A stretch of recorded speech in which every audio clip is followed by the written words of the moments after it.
मित्तल जो ये यात्रा लेकर आप जालंधर पहुँचे हैं, इसके बारे में हमें थोड़ा विस्तार में बताइए। कहाँ से यात्रा शुरू हुई और कहाँ तक जाएगी? यात्रा तो लाल चौक कश्मीर से शुरू हुई और बाबा के निज धाम खाटू धाम, जो कि सीकर ज़िले में पड़ता है, जयपुर से 90 किलोमीटर और सीकर से 50 किलोमीटर, सीकर और जयपुर के बीच में पड़ता है।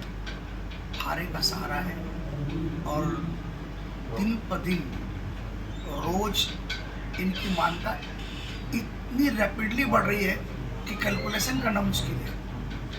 एक मंदिर के अंदर में आज हमने देखे कि आज हिंदुस्तान का कोई भी मंदिर है और 10 साल पहले जितनी भीड़ थी 10 साल में डबल होगी या 4 गुना होगी या 10 गुना होगी, लेकिन 10 साल के अंदर में 1000 गुना या लाख गुना ये यहीं पर हुआ जो हमने महसूस किया।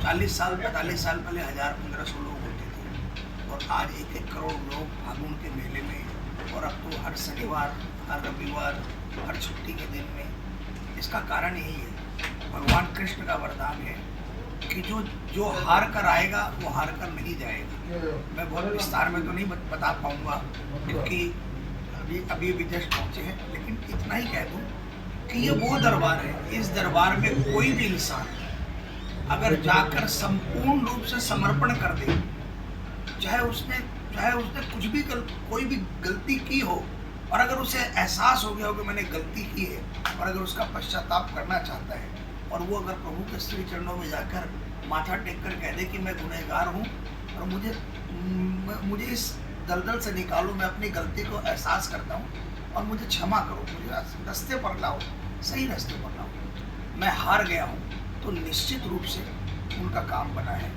लाखों लोग हैं, ऐसे ऐसे चमत्कार वहाँ रोज होते हैं जो कि कभी कल्पना नहीं किया जा सकता, जिसकी कभी कोई परिभाषा ही नहीं बताई जा सकती। लाल चौक से हम लोग खाटू श्याम जी जा रहे हैं। जम्मू कश्मीर के बारे में आज तक कश्मीर से कोई धार्मिक यात्रा नहीं निकली। आज तक कश्मीर से, लाल चौक से कोई धार्मिक यात्रा नहीं निकली।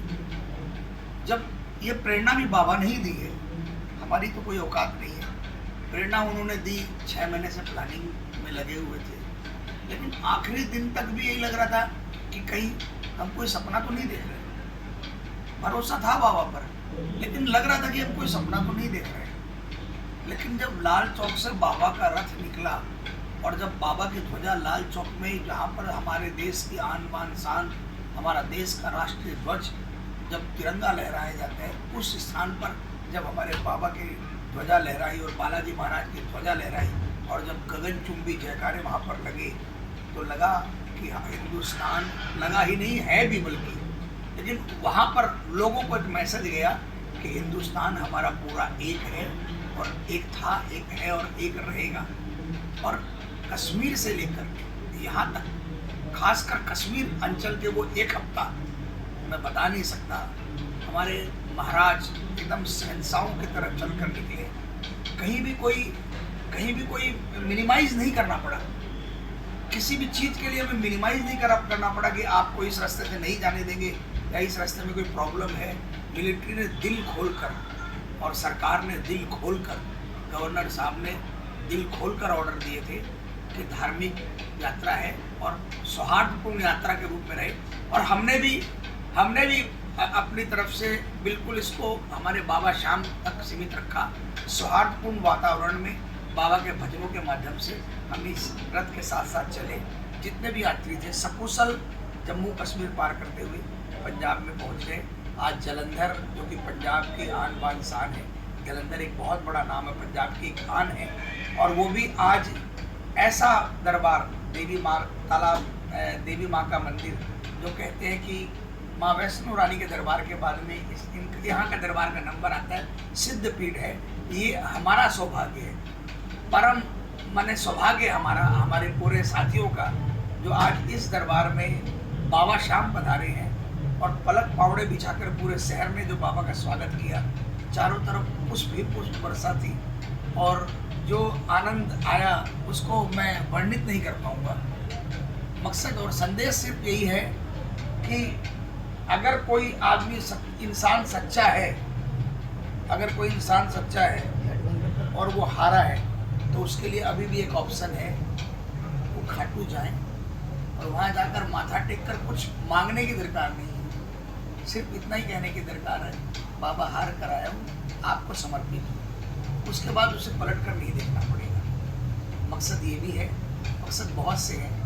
ज़िंदगी में बाबा ने हमें सड़क से उठाकर यहाँ तक पहुँचाया, इनका गुणगान करते हैं लेकिन अपने स्वार्थ से करते हैं। लेकिन ये सोचा कि इनको रिटर्न क्या दे सकते हैं, इनको हम कुछ भी रिटर्न नहीं दे सकते। तब ये समझ में आया कि अगर 51 दिवसीय यात्रा में निकलेंगे तो कम से कम इन 51 दिनों के अंदर में न घर की याद आएगी, न परिवार की याद आएगी, न कारोबार की याद आएगी। कम से कम वो 51 दिन निस्वार्थ रूप से प्रभु के चरणों में लगे रहेंगे। क्योंकि सुबह उठते हैं तो एक ही चीज़ समझ में आती है, जल्दी से नहाना धोना करो, आरती करो और बाबा की यात्रा में निकल जाओ। सारे रास्ते यात्रा के अंदर में यात्रियों से और सब लोगों से, प्रेमियों से मुलाकात होती है। न घर का याद आती है, न कारोबार की याद आती है। और रात को पहुंचते, रात को अभी पहुंचे, जस्ट आपके सामने पहुंचे, अभी बस आधा घंटा रेस्ट करके फिर कीर्तन में लग जाएंगे। 12-1 बजे कीर्तन में खाना खाएंगे और उसके बाद सो जाएंगे। सुबह वही 6 बजे उठना, 5 बजे उठना। और तो ये जो 51 दिन कम से कम है, इन 51 दिन में 24/7 जो हम लगे रहेंगे, अगर एक पल भी इनका दिल से ध्यान से निकल गया तो अगला जन्म सुधर जाएगा। इस जन्म में तो बाबा ने कृपा कर दी अपनी शरण देकर, अगला जन्म सुधर जाए। प्लस एक और मकसद है, मैं कभी भी नहीं कहूँगा कि मैं बाबा का प्रचार के लिए निकला हूँ। बाबा का प्रचार कोई नहीं कर सकता। तीनों लोगों के शहंशाह है, जिनको भगवान कृष्ण का वरदान हो कि कलयुग तुझे देता हूँ, उनका कोई क्या प्रचार कर सकता है। ये तो हमारे ऊपर में कृपा करी ठाकुर ने, जो हमें ये प्रेरणा दी। हम तो बाबा का गुणगान कर रहे हैं टूटे फूटे स्वरों के अंदर में। इन 51 दिनों के अंदर में चूँकि और जगह कीर्तन करने जाते हैं तो ऑर्गेनाइजर के हिसाब से हमें नहीं जाना पड़ता है प्रभु को, लेकिन इन 51 दिनों के अंदर में हमने मन में यही किया कि कोई भी अगर दुखिया रहा, कोई भी तकदीर का मारा, अगर कोई भजन के रूप में अर्जी लगाना चाहता है, उनके मैसेजेस रोज आ रहे हैं, तो मेरी कोशिश यही रहती कि उनके जो अर्जी स्वरूप, उनकी जो डिमांड है ये भजन, वो भजन प्रभु के दरबार में गाऊं, ताकि वो कहीं भी हो उनकी अर्जी बाबा के दरबार में लग जाए। क्योंकि ये बाबा स्वयं चल रहे हैं, इसमें कोई दो राय नहीं। हमने पल पल चमत्कार देखा है। उनकी अर्जी बाबा के चरणों में लगे, उनका काम बने, हमारे ऊपर कृपा करी, उन पर भी कृपा हो। मैं तो कहूँगा आप पर भी कृपा हो। आप भी इस यात्रा के अभिन्न अंग हैं। भले ही आप 10 मिनट के लिए जुड़े हैं, लेकिन जिसने रथ के दर्शन कर लिए, जिसने रथ में बैठे बाबा के दर्शन कर लिए, वो इस यात्रा से जुड़ गया। तो आप पर भी बाबा की कृपा हो और हमारे संपूर्ण भारत पर, भारत ही नहीं पूरे अखिल विश्व में जो लोग भी YouTube के माध्यम से या Facebook के माध्यम से दर्शन कर रहे हैं, उन पर अनंत कृपा हो। यही एक मकसद है हमारा। जय श्री राम।